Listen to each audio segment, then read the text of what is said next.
5/7 or 5 with 7 in the bass. You may or may not have noticed, but we haven't actually touched on our 7 chord yet.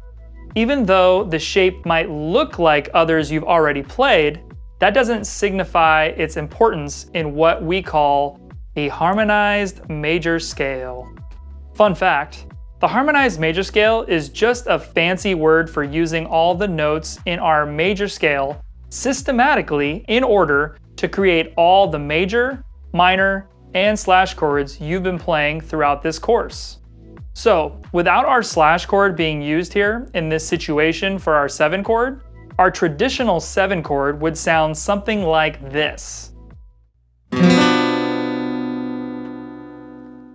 Versus our replacement slash chord, which sounds like this.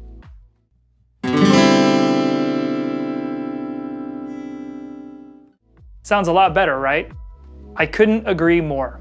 So now, let's learn it.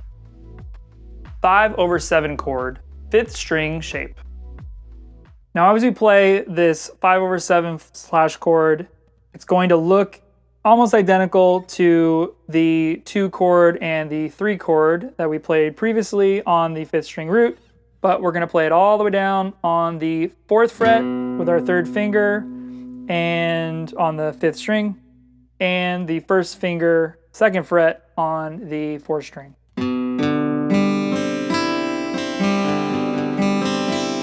And then go ahead and don't play the 6th string on this one.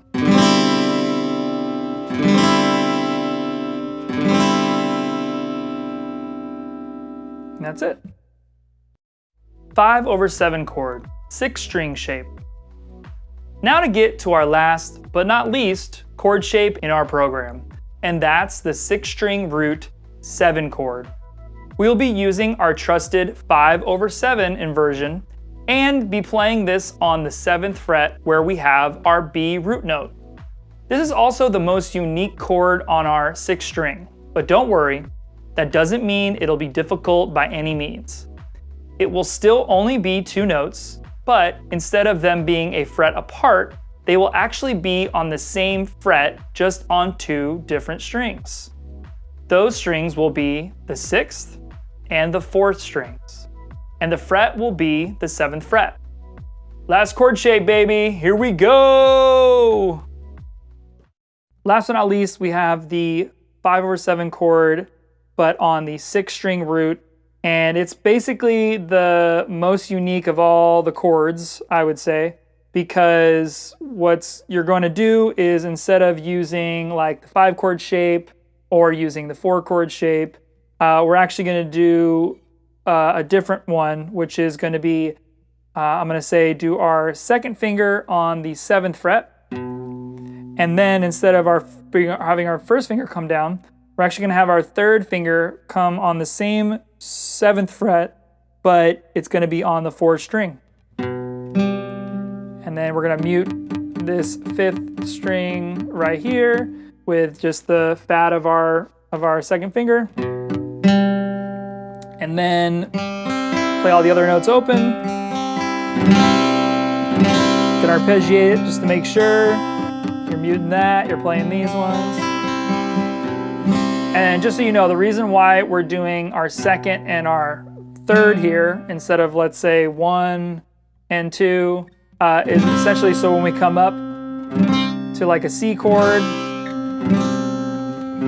it works out really well.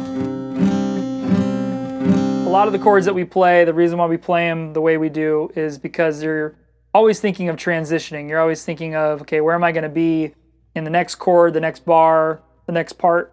And essentially, instead of us trying to jump around and go through hoops essentially with our fingers, you know, even doing 1 and 2, like technically you could do that, but I find this transition a lot easier. And that's essentially why we do the 1 chord of C like this, and then we do the 5 chord of on the 6th string like that. Because essentially we could do this, but then we'd be hopping from our 4 chord a lot, which if we just do it this way, just kind of works out. But before you go to the next video, don't forget you can join our Patreon to get new lessons, tutorials, PDFs, custom content, and much, much more. Link in our bio or description.